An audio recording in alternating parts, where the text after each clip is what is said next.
Hi, Chester. Hey. How was the new Cars movie? Did Lightning die? Oh, no, he didn't die.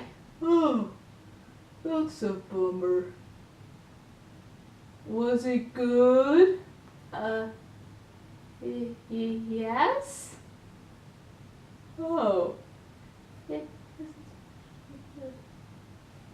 Huh? it wasn't supposed to be good!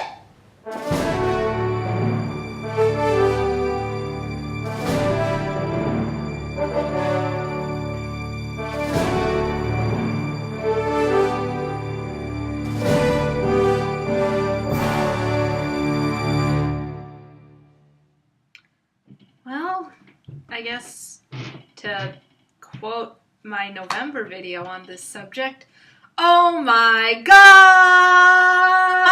It was good? I mean, I expected it to be at least decent, but it was actually good, like slightly above average. I didn't see that coming. It's just what just happened?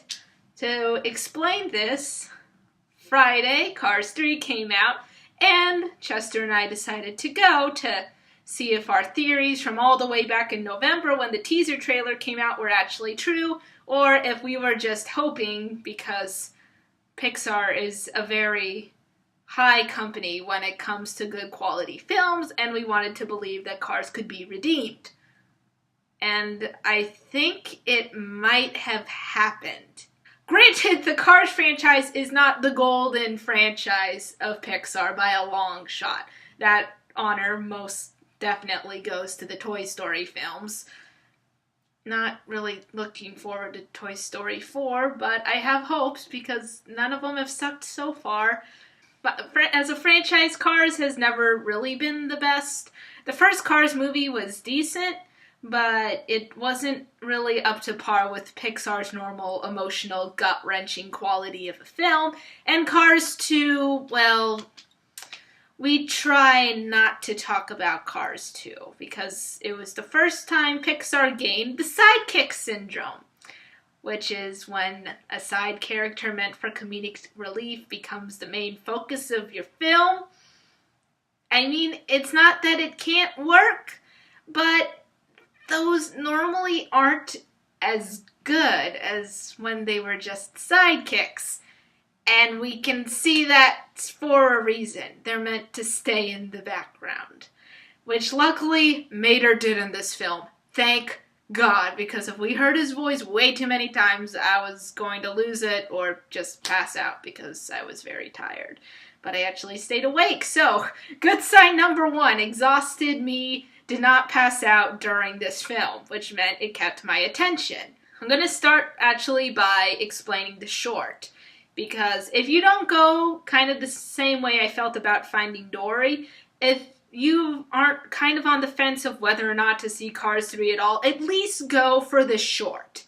Because the short is very well done, it's very creative, and it does pack a slight emotional punch. So, original Pixar shorts have always been a staple of Pixar. At this point, I think they're mostly used as sort of testing out future directors that can move on to direct full-length feature films, which is great. So every time you see an original Pixar short, you're seeing a potential director in the works. So when they're good, you kind of want to keep the name in mind. Like, okay, that person did well. Let's see what else they do in the future, because that's really exciting. In terms of the actual film itself, the one thing that worked incredibly well was the fact that the film centered back on lightning. One of the main issues with Cars 2 was that the film wasn't on Lightning anymore. And the first Cars, it was all about Lightning and his kind of character progression of being a jerk to less of a jerk or not a jerk anymore.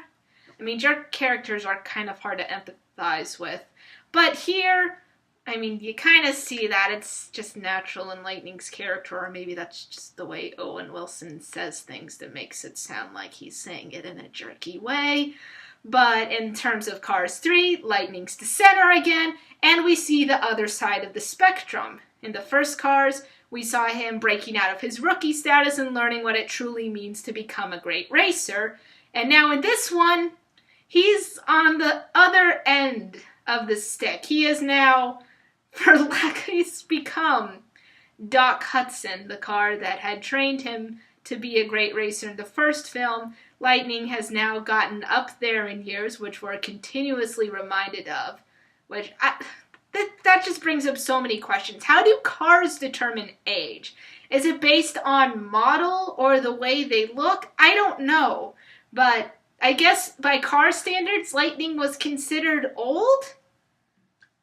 I don't get that part. I mean, I know it was probably meant to show the kids that even though he looks fresh and clean, he's an older car, which means he can't keep up with the younger racers because the younger racers from the start are built differently.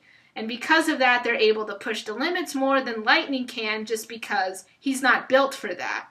And he tries really hard and he just can't do it. And it's not his fault. He's just from a different time period. Things were different then. Now things have been modernized and upgraded, and he just can't keep up.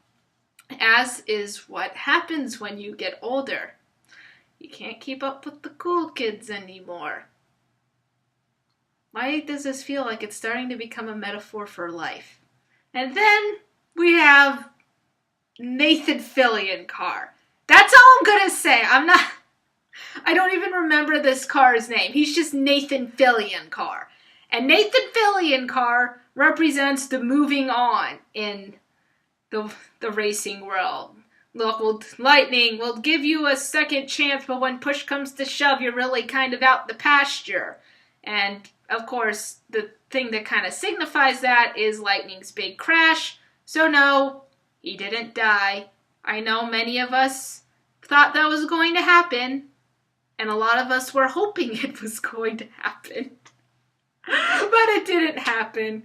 I kind of, part of me really wanted to see a bunch of traumatized kids, but I guess on the flip side, it's Pixar, and the Cars franchise really isn't their proper franchise to rip out your heartstrings. So they knew, I guess the biggest thing about Cars 3 is that it knew what it was, and it stuck with that. It wasn't the adventure, heart-wrenching gut film that a lot of Pixar films tend to be.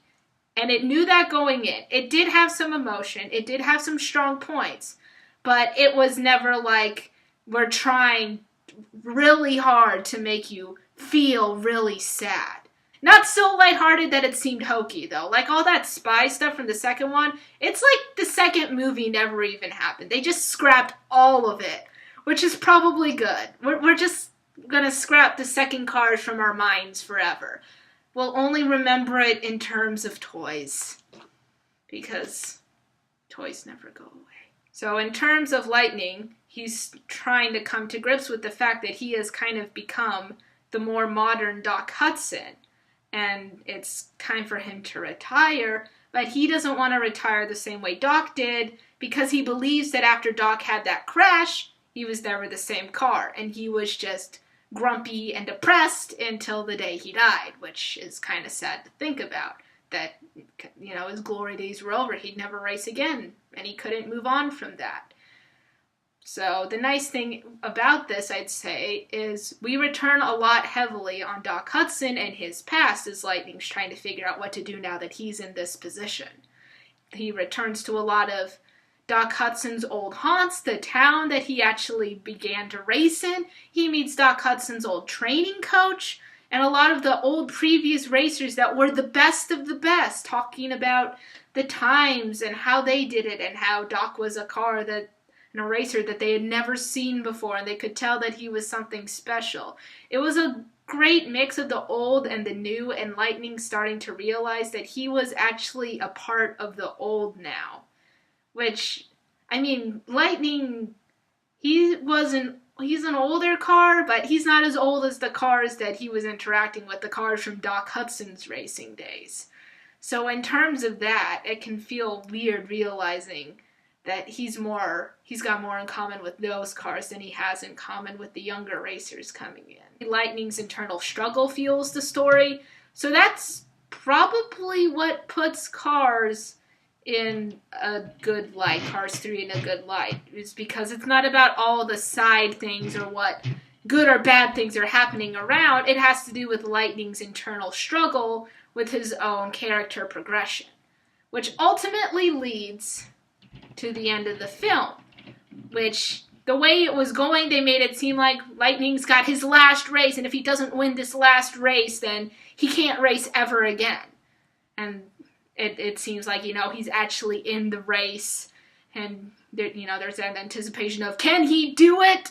But as an adult, I didn't feel that anticipation because of another car on the scene. And this is probably the car that threw a loop. This one character is probably what's going to separate Cars 3 as potentially the best out of the 3 Cars movies? I can't believe I'm actually saying that. It feels so weird inside. Ugh!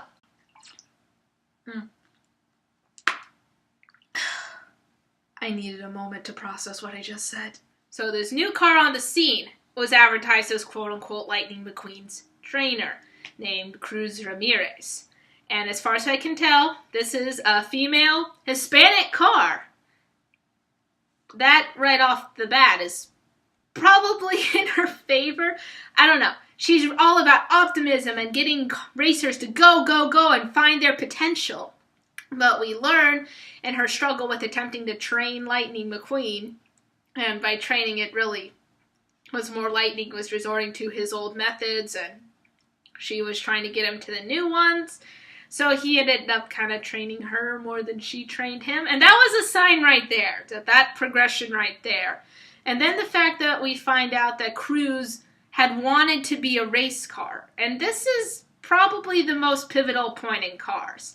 Not in terms of plot, but in terms of message. Is that Cruz stated she wanted to be a race car. She practiced really hard. And then when she had her chance, she got there and realized, based on just who she was and where she came from, that she didn't believe she was meant to be a race car. And she backed away and became a trainer. The point here is that during Lightning's self-discovery of realizing he's not the best of the best anymore, Cruz, along the lines, is getting her own self-discovery of that she is good enough. In fact, she's great, and she can be a racer. She just needs to believe that she can be. She needs to be able to give herself a chance. And in order for her to do that, Lightning had to give her a kick in the... Cars don't have butts. The kick in the tail lights? Okay, skip that pun.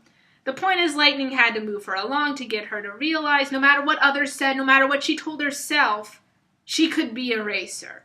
She just had to get out there and try it. Those are kind of the 2 main story arcs where Lightning was realized, hey, the end of my racing days doesn't mean that I have to be sad and mopey and depressed. And for Cruz, she realized she doesn't have to stick with this trainer gig. She can push forward and actually make it, and that's a good message because there's a lot of self-doubt in the world. There's a lot of doubt from people around you, and there's a lot of doubt from yourself as well, and they just kind of feed off of each other to the point where you start to think, why am I even here? Because it seems like I can't do anything right. So, I can't believe I just got all of that out of a Cars movie. A Cars sequel. Oh, okay. I need another moment. The point is, Cars 3 as a film is thankfully a lot better than Cars 2. It may even be slightly better than Cars 1. Just slightly. Okay, maybe more like this much. There's still a lot of that similar Cars humor in there. There's still a lot of sort of the general stereotypical Pixar vibes. It never gets to Inside Out levels or even Finding Dory levels of emotion. But I'd say for what it is as a Cars movie, it does really well. Look, Brian Fee, I believe, we'll put that there. Yeah, you did good, man. You did really good. I hope Pixar gives you the opportunity to make original work, because as a sequel, especially as a Cars sequel, this was pretty good. So that's it for this Movie Monday. Man, I haven't done a lot of Movie Mondays recently. But part of that is because for the past several months, I haven't actually been able to go out to the movies and see what was going on. But hopefully I'll be able to do a little bit more of that. Movie Mondays probably won't be an every week thing, but I'll balance it out with Cartoon Corner. So, you can get your movie fill and you can get your cartoon fill at the same time. We'll work it out. But if you enjoyed this video, go ahead and put a pause up and press that like button. I know the YouTube algorithm doesn't really care about likes anymore, but I like seeing them. It makes me feel good because then I know people are actually watching the stuff. And feel free to leave a comment too if you want to. If you want to see more Movie Mondays or other content, go ahead and click that subscribe button to see all the other stuff we do. We do Let's Play videos, we do short sketches, we do movie-related topics on discussion and cartoons as well. I think upcoming on Cartoon Corner, we'll be focusing on the new DuckTales franchise that's coming out. It's pretty exciting because a lot of the Gravity Falls team is over there for another time. And also, go ahead and check out our Instagram, Facebook, and Tumblr pages. There is content on those that you will not see here. So go ahead and enjoy that, especially the Instagram. I'll put a couple of screenshots here. We've been doing a lot of sort of mix of my own drawing work as well as updates on how video progression are going and just sort of day-to-day stuff that we do that might be fun that we can't really film. So go ahead and check that out and enjoy. And I will see all of you next time. Oh my gosh, I said a Cars movie was good!